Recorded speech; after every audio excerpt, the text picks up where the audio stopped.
اعوذ باللہ من الشیطان الرجیم، بسم اللہ الرحمن الرحیم، الحمد للہ رب العالمین والصلاة والسلام علی سید الانبیاء والمرسلین وخاتم النبیین، اللہم صلی علی سیدنا محمد النور الذات الساری فی جمیع الآثار والاسماء والصفات وعلی آلہ وصحبہ وسلم۔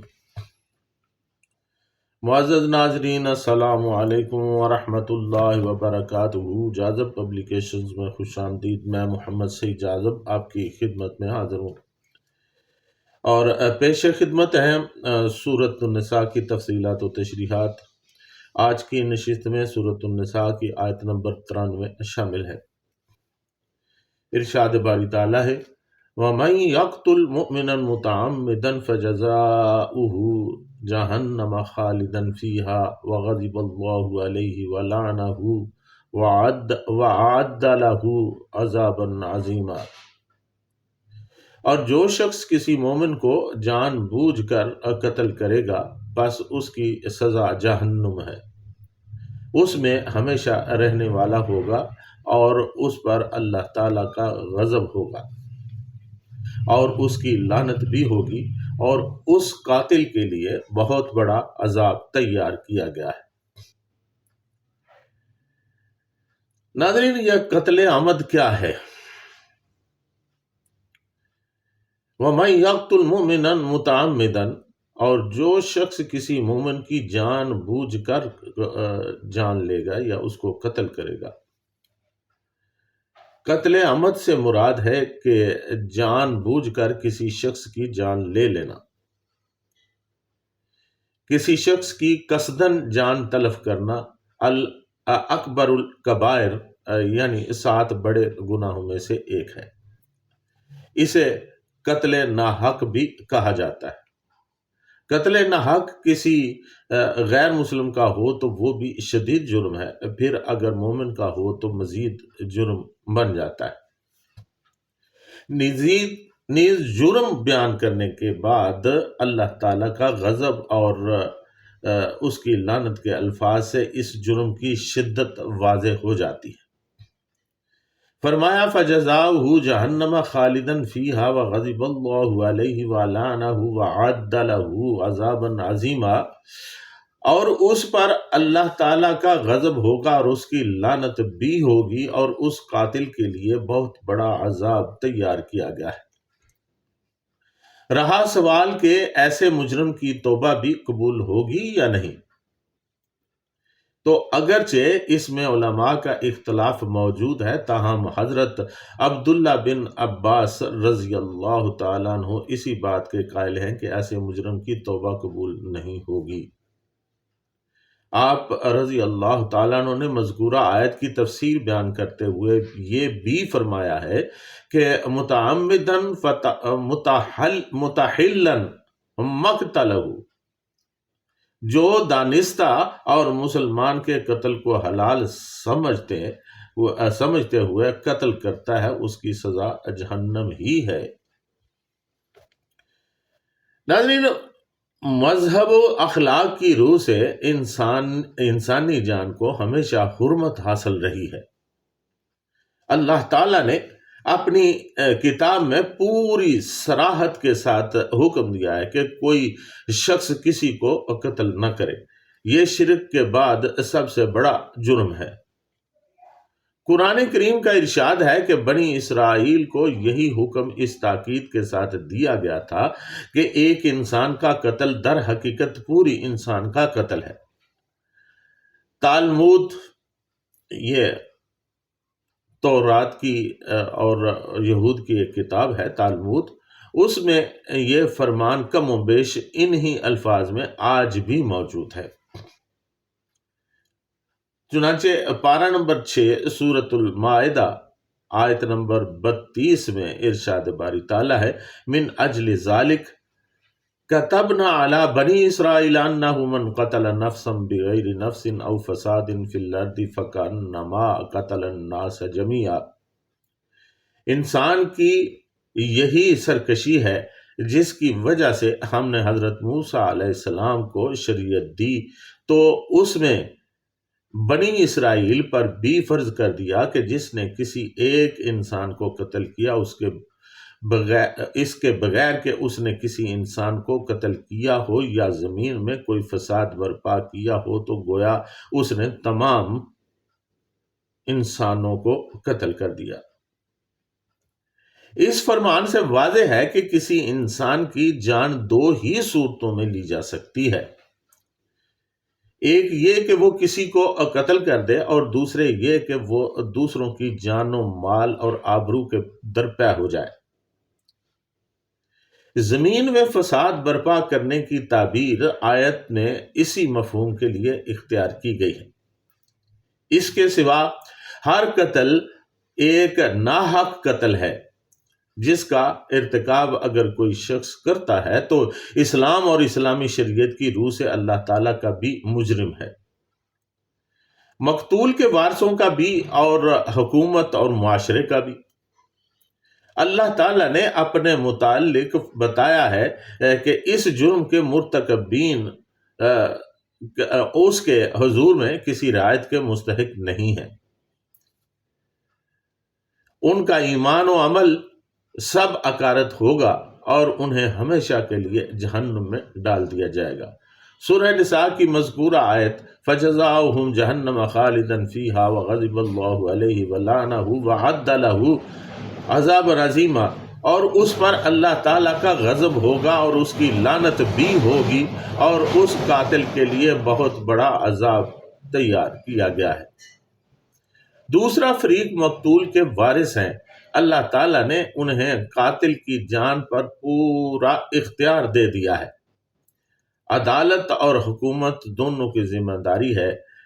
مقتول کے ورثاء اگر قصاص پر اصرار کرے تو ان کی مدد کی جائے، اور جو کچھ وہ چاہیں اسے پوری قوت کے ساتھ اور ٹھیک ٹھیک نافذ کریں۔ پارہ نمبر 15 سورہ بنی اسرائیل آیت نمبر 33 میں ارشاد باری تعالیٰ ہے وَلَا تَقْتُلُوا النَّفْسَ الَّتِي حَرَّمَ اللَّهُ إِلَّا بِالْحَقِّ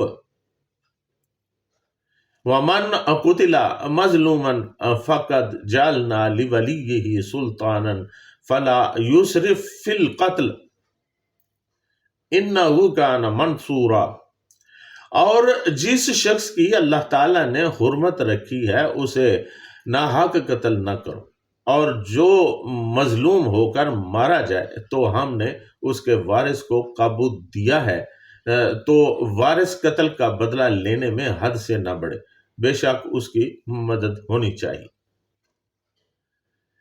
اس کے بعد مسلمانوں کا معاشرہ ہے جس کی نمائندگی ان کی حکومت کرتی ہے۔ اس کے بارے میں خدا کا حکم ہے کہ مقتول کا قصاص اس پر فرض ہے، چنانچہ وہ پابند ہے کہ اس کے دائرہ اختیار میں کوئی شخص قتل کر دیا جائے تو اس کے قاتل کا سراغ لگایا ہے، اسے گرفتار کرے اور قانون کے مطابق اس سے قصاص بھی لیا جائے۔ اس لیے اسے ہدایت کی گئی کہ قصاص میں پوری مساوات ملحوظ رہنی چاہیے، اور کسی شخص کا سماجی اور معاشرتی مرتبہ اس معاملے میں ہرگز کسی ترجیح کا باعث نہیں بننا چاہیے۔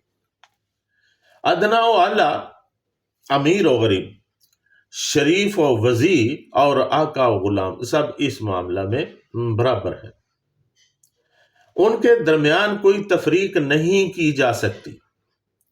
پارہ نمبر 2 سورۃ البقرہ آیت نمبر 178 اور 179 میں ارشاد باری تعالیٰ ہے یا ایھا الذین آمنوا کتب علیکم القصاص فی القتلی الحر بالحر والعبد بالعبد والانثى بالانثى فمن عفی لہ من اخیہ شیء فاتباع بالمعروف واداء الیہ بإحسان ذلک تخفیف من ربکم ورحمہ فمن اعتدى بعد ذلك فله عذاب علیم ولکم فی القصاص حیاۃ یا اولی الالباب لعلکم تتقون۔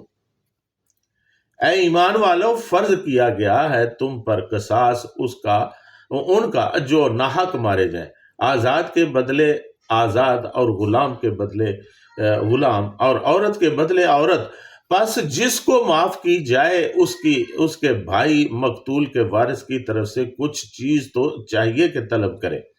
مقتول کا وارث خون بہا دستور کے مطابق، اور قاتل کو چاہیے کہ ادا کرے اچھی طرح۔ یہ رعایت ہے تمہارے رب کی طرف سے اور رحمت ہے۔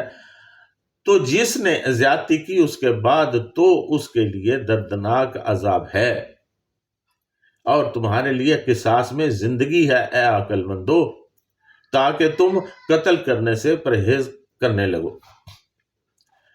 اس آیت کی تفصیلات ناظرین میں پہلے آپ کی خدمت میں سورہ بقرہ کی تفصیلات کے سلسلہ میں پیش کر چکا ہوں۔ قتل ناحق اور قتل عمد کے بارے میں چند احادیث میں آپ کی خدمت میں پیش کرتا ہوں۔ حضرت عبداللہ بن عمر رضی اللہ تعالیٰ عنہ سے روایت ہے کہ رسول اللہ صلی اللہ علیہ وسلم نے اپنے خطبہ حجۃ الوداع میں فرمایا، اللہ تعالیٰ نے تم پر ایک دوسرے کے خون، مال اور آبرو اسی طرح حرام کر دی ہے جس طرح تمہارے اس دن یعنی یوم النحر کی تمہارے اس شہر مکہ کی اور تمہارے اس مہینہ ذوالحجہ کی حرمت ہے۔ نیز فرمایا کہ میرے بعد ایک دوسرے کی گردنیں مار کر کافر نہ بن جانا۔ یہ بخاری شریف کتاب الحدود کی حدیث ہے۔ پھر بخاری شریف ہی میں کتاب الدیات میں ایک اور حدیث مرقوم ہے۔ حضرت ابو بکر صدیق رضی اللہ تعالیٰ عنہ فرماتے ہیں کہ رسول اللہ صلی اللہ علیہ وسلم نے فرمایا، جب دو مسلمان تلوار لے کر باہم لڑیں تو قاتل و مقتول دونوں جہنمی ہیں۔ میں نے عرض کی، یا رسول اللہ صلی اللہ علیہ وسلم، قاتل کا جہنمی ہونا تو سمجھ میں آتا ہے، مقتول کا کیا قصور ہے؟ فرمایا، اس لیے کہ وہ بھی اپنے ساتھی کے قتل کے درپے تھا۔ بخاری شریف کتاب الدیات میں ایک اور حدیث ہے جس میں حضرت عبداللہ بن عباس رضی اللہ تعالیٰ عنہ فرماتے ہیں کہ آپ صلی اللہ علیہ وسلم نے فرمایا، 3 آدمیوں پر اللہ تعالیٰ قیامت کے دن سب سے زیادہ غضبناک ہوگا۔ حرم میں الحاد کرنے والا، دوسرا اسلام میں طریقہ جاہلیت کا متلاشی، اور تیسرا ناحق کسی کا خون بہانے کا طالب۔ ناظرین، حضرت عبداللہ بن عباس رضی اللہ تعالیٰ عنہ فرماتے ہیں کہ رسول اللہ صلی اللہ علیہ وسلم نے فرمایا، قیامت کے دن قاتل کی پیشانی کے بال اور سر مقتول کے ہاتھ میں ہوگا، اور اس کے گلے کی رگوں سے خون بہہ رہا ہوگا، اور اللہ تعالیٰ سے فریاد کرے گا کہ اے میرے رب، اس نے مجھے قتل کیا تھا، یہاں تک کہ عرش کے قریب لے جائے گا۔